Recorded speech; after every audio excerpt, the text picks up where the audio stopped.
हम दोनों भूखे सो रहे हैं, इसका कारण क्या हो सकता है? इसका क्या?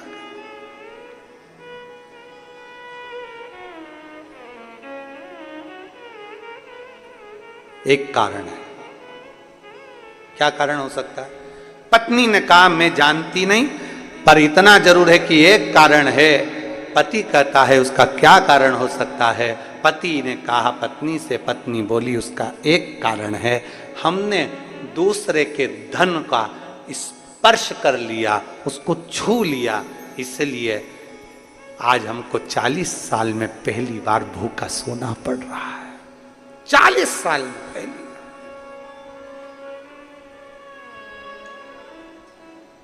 आज हमें भूखा सोना पड़ रहा है 40 साल में पहली बार, क्योंकि हमने दूसरे के धन का स्पर्श करा है, मात्र दूसरे के धन को छुआ है। सोचो, केवल स्पर्श किया तो ये गति है, अगर वो धन घर में आ जाता, वो धन हम लेकर आ जाते, तो शायद जिंदगी भर भूखा सोना पड़ता। इसलिए बस इतना सोच रहे थे, विचार करते करते पति पत्नी की दोनों की नींद लग गई, नींद लग गई दोनों की।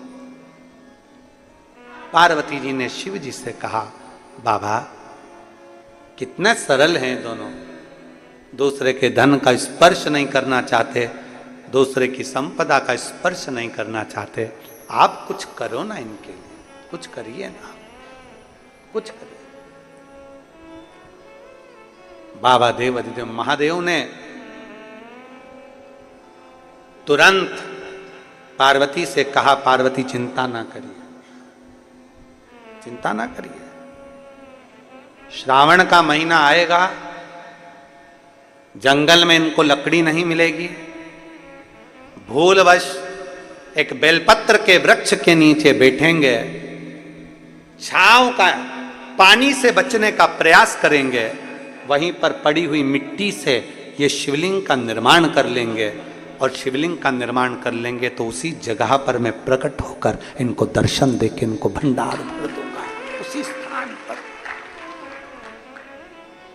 श्रावण के महीने में हमने पहले भी कथा में कहा, आज फिर कहते हैं, जितने आस्था चैनल पर कथा सुन रहे हो, जितने फेसबुक यूट्यूब पर कथा श्रवण कर रहे हो, ऑनलाइन जितने शिव भक्त पवित्र कथा का रिस्पान कर रहे हैं श्रावण के महीने में, आज 2 अगस्त से श्रावण की शिवरात्रि के दिन जो कथा का लाभ, पहले दिन की कथा का श्रवण कर रहे हैं, उन सब से निवेदन करेंगे, बन सके अपने जीवन में श्रावण के महीने में भूल से भी अगर पार्थिव शिवलिंग का निर्माण हो जाता है, भूलवश भी हम शंकर के पार्थिव लिंग का निर्माण कर लेते हैं, तो वो जीव कहीं ना कहीं सुख प्राप्त करता ही है, उसका फल उसको मिलता ही है, वो सुख मिलता ही है। बोल बम का नारा है। किसी से डर के बोल रहे हो क्या? तो फिर आवाज खोलकर बोलो, हम भी तो बोल रहे हैं। बोल बम का नारा है, सारी समस्या का हल। वीआईपी बन के नहीं बैठना अपने को। कई माताएं वीआईपी बन के ताली भी बजाएंगी तो ऐसे धीरे धीरे लोग क्या कहेंगे, ना ना, अलमस्त होकर बड़े प्रेम से, जैसे सुनते हो वैसे ही सुनो, आनंद के साथ। आपन तो अड़भंगे, हम तो भोलेनाथ जी के भगत, जैसे सुनो कि शंकर के भगत हैं, बाबा के भगत हैं, बड़े प्रेम से आनंद लेना है। बिल्कुल ऐसे मुसद्दीलाल जैसे नहीं बैठना है। तो मुसद्दीलाल जैसे बैठ गए, मालूम पड़े अब ये भी कुछ नहीं बोल रही, ये भी कुछ नहीं बोल रही,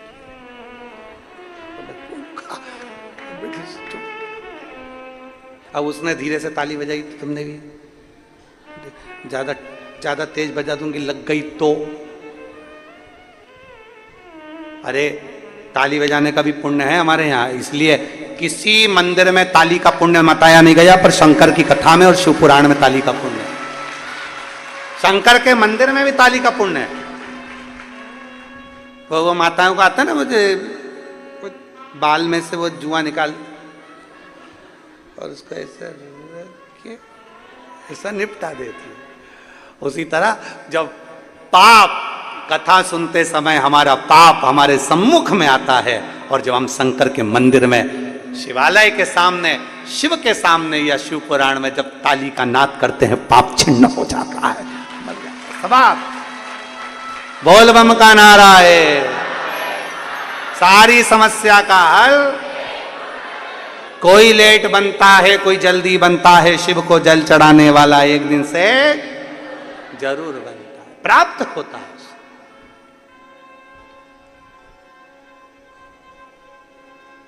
प्राप्त हो, हमने छू लिया इसलिए ये हो गया। भगवान करे तो चिंता मत कर। पार्वती, सावन का महीना आएगा, ये दोनों लकड़ी लेने के लिए जाएंगे। लकड़ी के लिए रहेगी, पेड़ की छांव में जरूर को जाएंगे। ये सब भगवान लीला रचता है, अपन कुछ नहीं रच सकते। जो रचने वाला है वो शंभु है, जो रचने वाला है वो शंकर है। कहाँ कथा होना थी और कहाँ हो रही है, रचने वाला शंकर है। किसको सुनना थी और कौन सुन रही है, सब रचने वाला शंकर है। जजमान कौन था और कौन बन गया, रचने वाला शंकर है, उसके सिवाय कोई नहीं। सब शिव के हाथ में। वो कब डमरू बजाएगा, कैसा बजाएगा, कोई पता नहीं, पता नहीं चलता।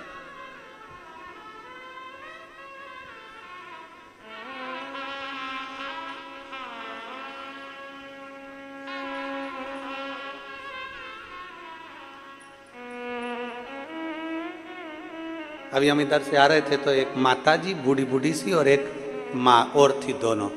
वो बूढ़ी माँ और वो अम्मा दूसरी माँ से करी थी, मेरे को चिमटी खोड़ना, मेरे को चिमटी खोड़। उसने पूछा क्यों? सपना लग रहा है, सपना लग रहा है, चिमटी खोड़, सपना लग रहा है। अरे भाई, शिव कृपा के बिना कुछ भी संभव नहीं। शंकर के बिना क्या संभव है, शिव के बिना क्या संभव है, कुछ भी संभव। संभव शंकर भगवान ने पार्वती जी से कह दिया समय पलटेगा, यह सावन का महीना आएगा, ये पेड़ के नीचे जाएंगे, पानी से बचेंगे, वही मिट्टी का ढेरा बना लेंगे, मुझे याद करेंगे, मैं प्रकट हो जाऊंगा। आज पूरे देशवासियों को और देश में नहीं विदेश में बैठे हुए भी सारे शिव भक्तों को आज मौका मिला है पार्थिव शिवलिंग निर्माण करने का।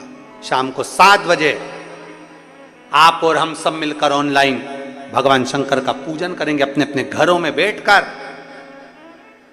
पूरे परिवार के साथ। शिव जी को बेलपत्र, शमीपत्र, धतूरा, गेहूं के दाने, काली मिर्च, तिल सब भगवान शिव को समर्पित करेंगे और अपने दिल की बात भगवान देवाधिदेव महादेव से कहेंगे। भगवान शंकर से अपने मन की बात बोलेंगे, भगवान शिव से अपने दिल की बात कहेंगे, प्रार्थना करेंगे उनसे। आप सब लोग भी तैयारी करके आए होंगे घर पे, है ना? अरे बोलो तो जम के, करिए तैयारी सब, बहुत बढ़िया। और सारे जितने आस्था चैनल पर कथा सुन रहे हैं, पूरा राष्ट्र, पूरा देश, एक एक छोटा सा छोटा गांव और बड़े से बड़े गांव में शंकर जी की पूजन की तैयारी हो रही है। पूरे सभी को सावन के इस शिवरात्रि की बहुत बहुत बधाई, बहुत बहुत बधाई। पूरे देशवासियों को श्रावण शिवरात्रि की बहुत बहुत बधाई। करो दिल से पूजन, पार्थिव लिंग का निर्माण करिए अपने हाथों से। शिवलिंग का निर्माण एक परात के अंदर, थाली के अंदर या पाटे पर उसको करिए, बेलपत्र का पत्ता रखकर भगवान शंकर के शिवलिंग का निर्माण करो। बाबा से प्रार्थना करो, बाबा आज सावन की शिवरात्रि है, बाबा शिवरात्रि के दिन का वर्णन शास्त्र करता है कि रात्रि के पहले पहर की पूजन जो करता है भगवान उसको पहले पहर की पूजन में प्रथमता रखता है, आनंदता देता है। आप